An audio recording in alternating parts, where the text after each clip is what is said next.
Magandang umaga po mga silent viewer. Magandang araw sa inyong lahat. Mga ka-idol, mga kalyabe, mga kagrasa, sa mga silent viewer, sa aking mga subscriber, magandang umaga sa inyong lahat. Meron pa akong ginagawa na napasama na rin doon sa video ko sa adventure na binabago kahapon, transmission. Palit clutch lining.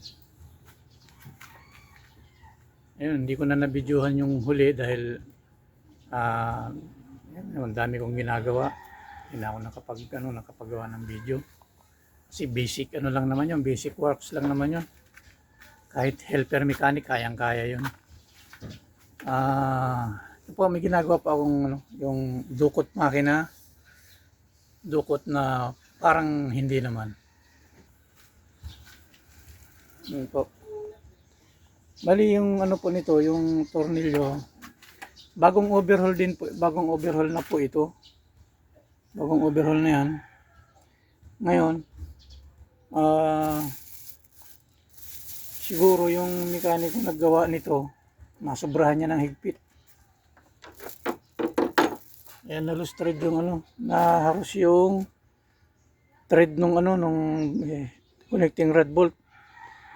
Sa mga kalyabi ko, yung mga baguhan lang na mekaniko, kung maghihigpit kayo nito, maaari tansyahin nyo. Hindi nyo nagamitan ng torque wrench, yung kaya na lang ng pulso nyo. Kasi kung ito torque wrench niyo, ilan lang higpit nyo, 30 pounds lang, okay na yun. Pero ako pagka 30 pounds lang, hindi na ako nagamit ng torque wrench kasi tanda ko ba namang ito. Kabisado ko ng higpit ng tornilyo niyan. Ginagamitan ko na lang ng back wrench na liabe. Yun na lang ginagamit ko. Yan, bali angat po yan lahat.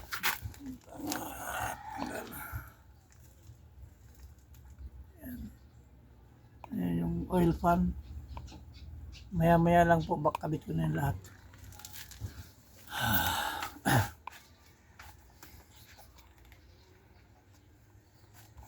Ayan po, linisin muna natin yung mga langis sa dito sa daanan ng bolt. Malinisan muna.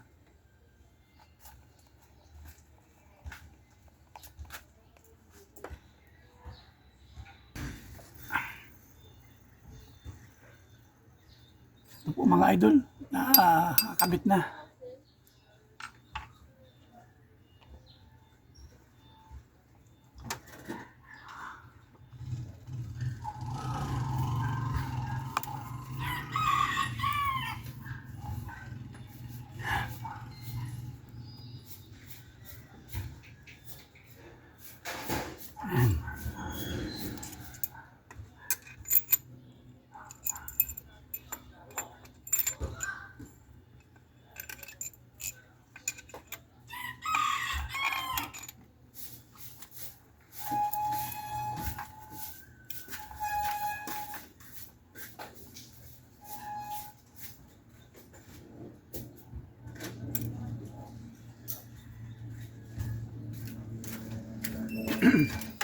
Higpitan po natin ang socket na number 12. Oh, 14 pala. Sorry.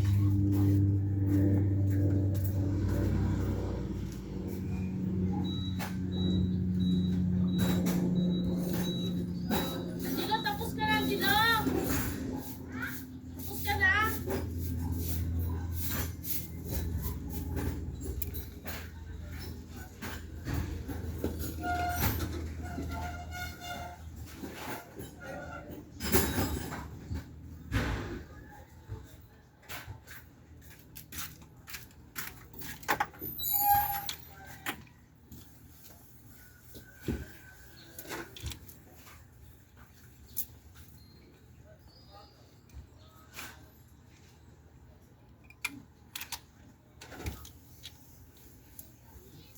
Ito rin po mga kalyabe, hindi na rin po ako gumagamit ng torque wrench dito. Pulsuhan na lang po. Pero meron naman po tayong torque wrench.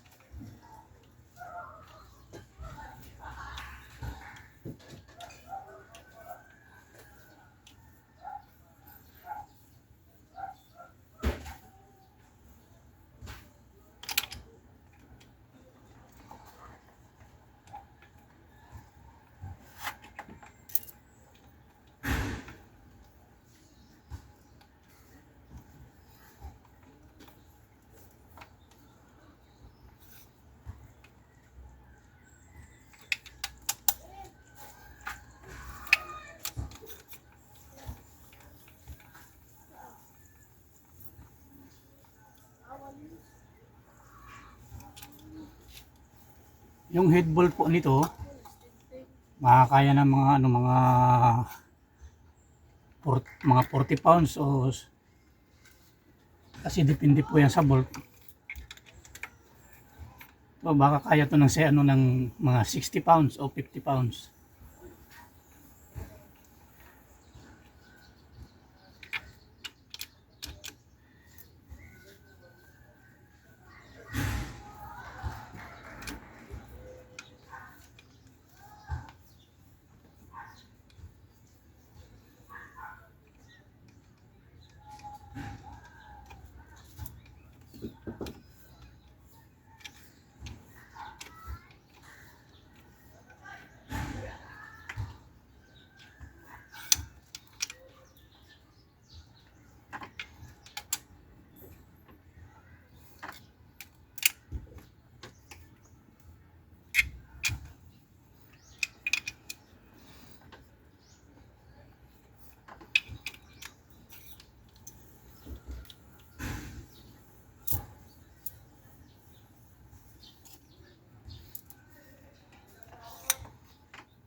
Almost 30 years na po akong nagmimekaniko, diesel man o gasolina, ginagawa ko sa mga overhaul.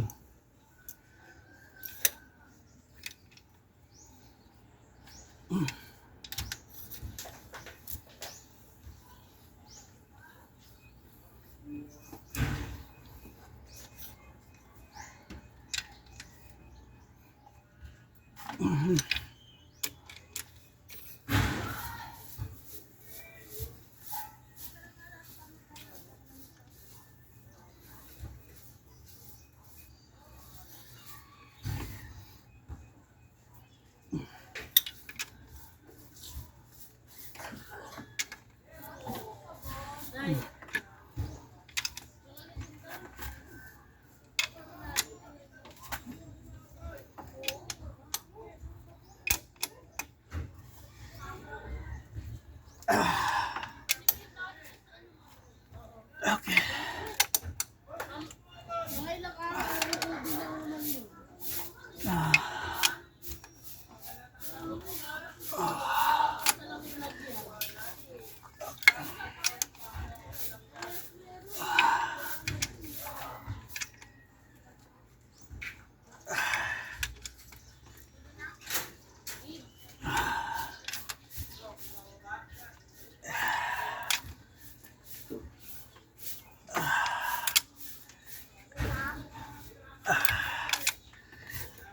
Ano po, matigas na po ang tornilyo.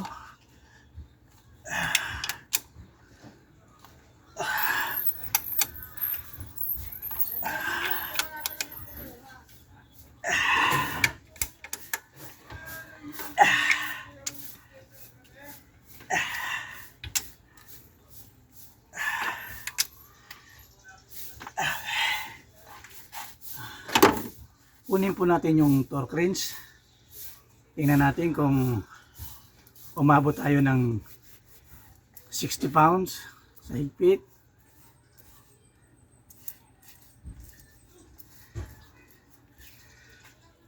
Sandali lang mga idol.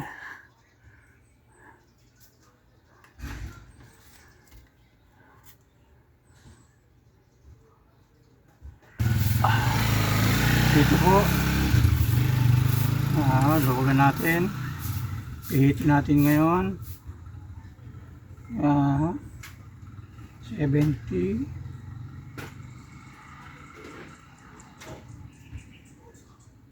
Yan po, nandito po yung 60 pounds.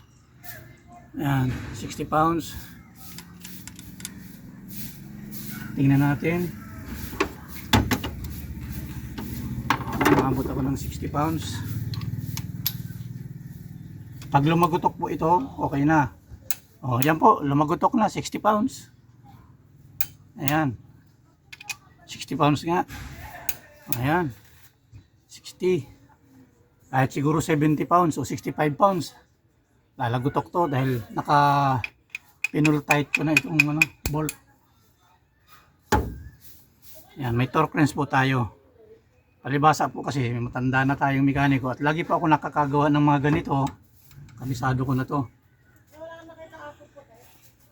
Wala.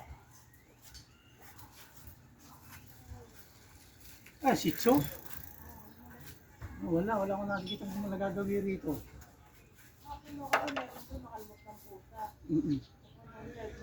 Oo. Ibig sabihin kahapon pa nawawala. Yun lang. Hirap talaga pag laging busy, no? Hindi na naasikaso yung dapat asikasuhin, no?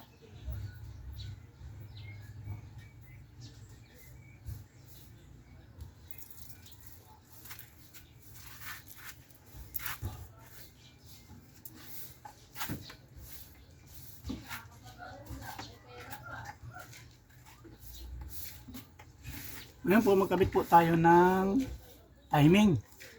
Yung pinaka gear niya.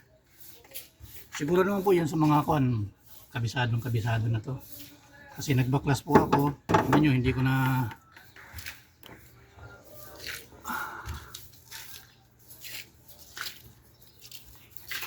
ko na tinanggal yung timing belt. Yan mga idol. Doon sa mga veterano na rin, kabisado na ang timing nito. Kahit pikit, siguro, kaya na. Kayang ilagay.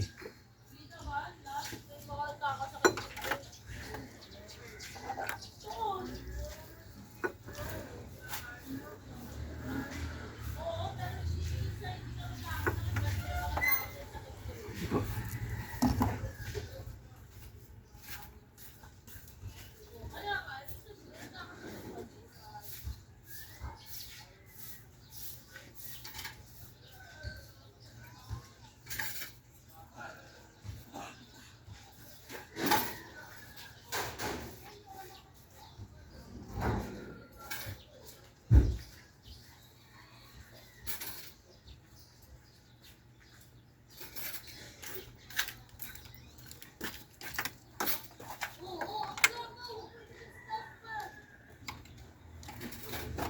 Yung basihan ko po dito, pag nag-timing ako, ito na lang po, meron po itong puntil, ito.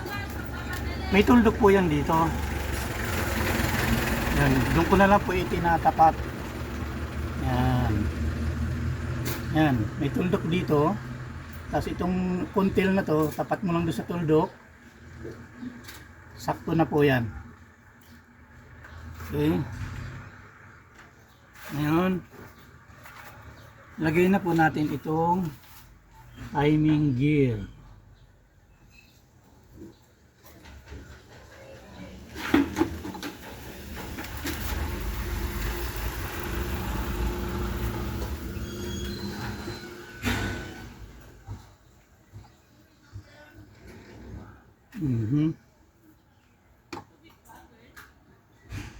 Yan.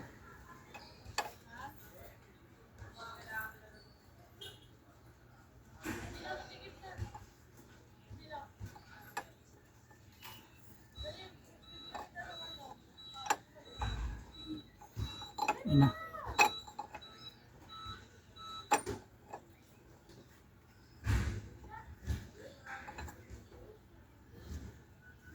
Yan.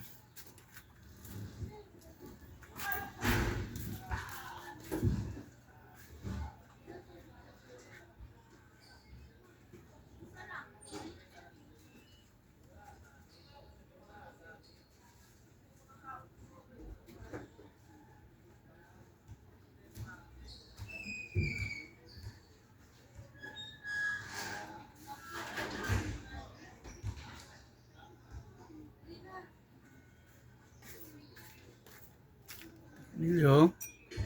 Lagyan natin ng tornilyo.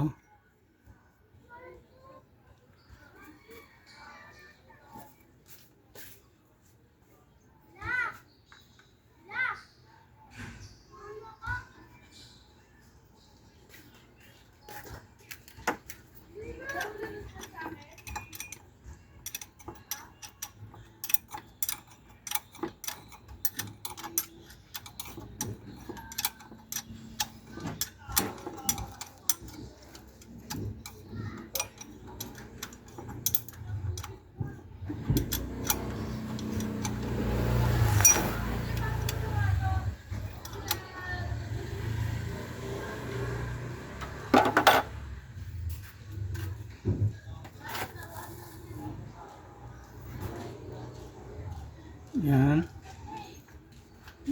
Tingnan natin yung ano.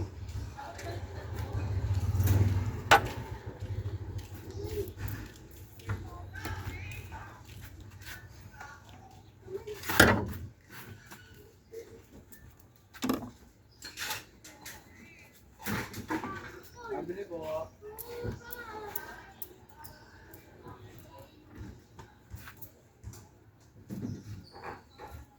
Pabili.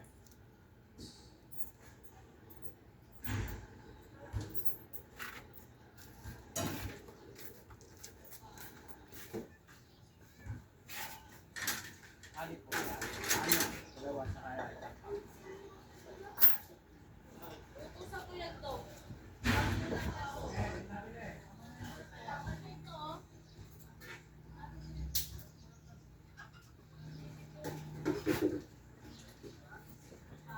Ali po.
Nakasakto naman po sa ano, yung sa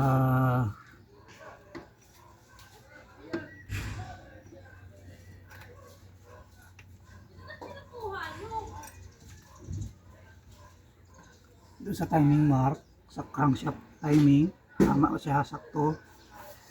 So ayun.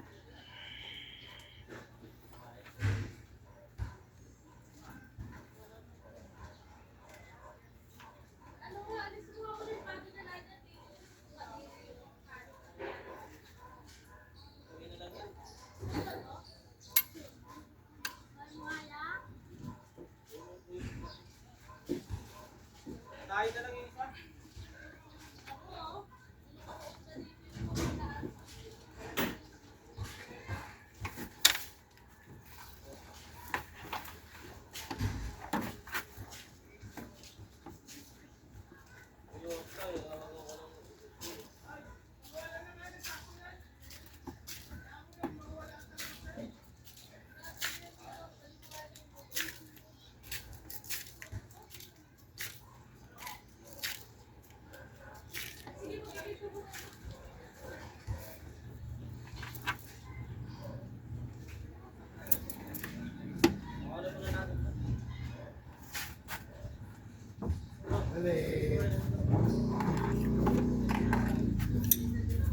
Opo. Toyo.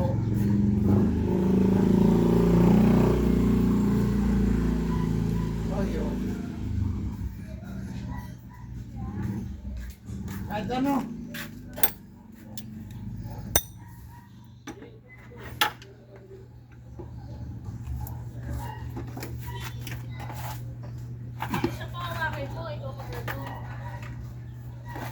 Luwagan po natin yung tornilyo ng tensioner.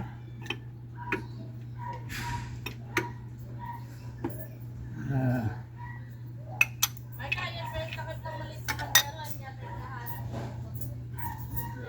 Hmm.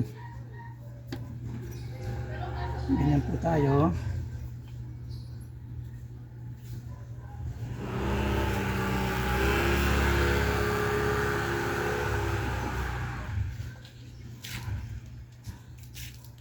Ayan.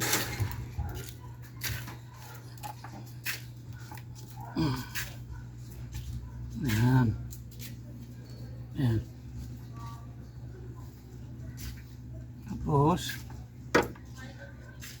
kailangan po katamtama lang yung higpit. Kasi pag sobra po ang higpit ito na mahugong po ito. Ito na po ito. Ito na natin.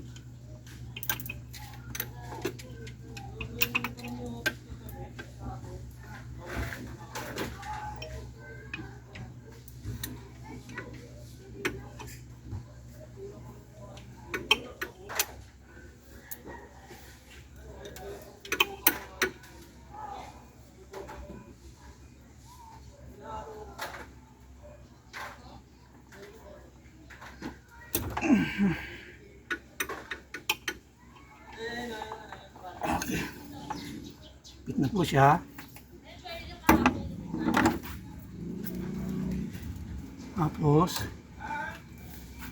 higpitan na rin natin itong tornilyo ng camshaft.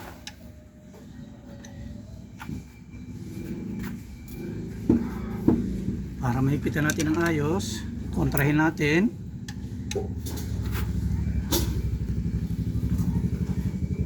Okay, higpit na. Okay na. Gusto po yan. Yan lang naman po ang pinaka-importante sa lahat sa pag-ano ng makina. Laging yung timing, itama natin. Kahit gaano kaganda ang overhaul, pag sablay yung timing, wala ho. Wala rin magandang kalalabasan. Yun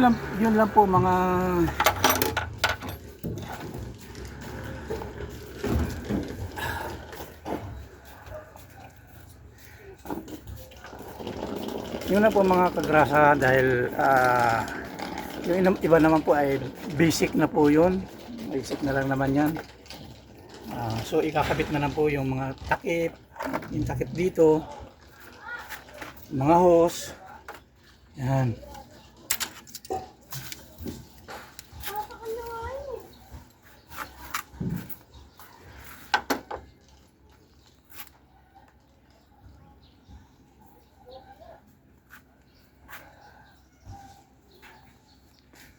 Yun lang po mga kagrasa. At magandang umaga po sa inyong lahat. God bless po sa inyong lahat. Lagi po tayo mag-iingat. Saan man sulok tayo ng mundo naroon, mag-iingat po tayo. Yun lang po at maraming salamat. Sana po ay huwag po yung sa mga bago pa lang sa aking channel pakipindot na lang po yung notification bell para lagi kayong update sa aking mga ina-upload na bago. At pa-subscribe naman po. Maraming salamat po sa inyo.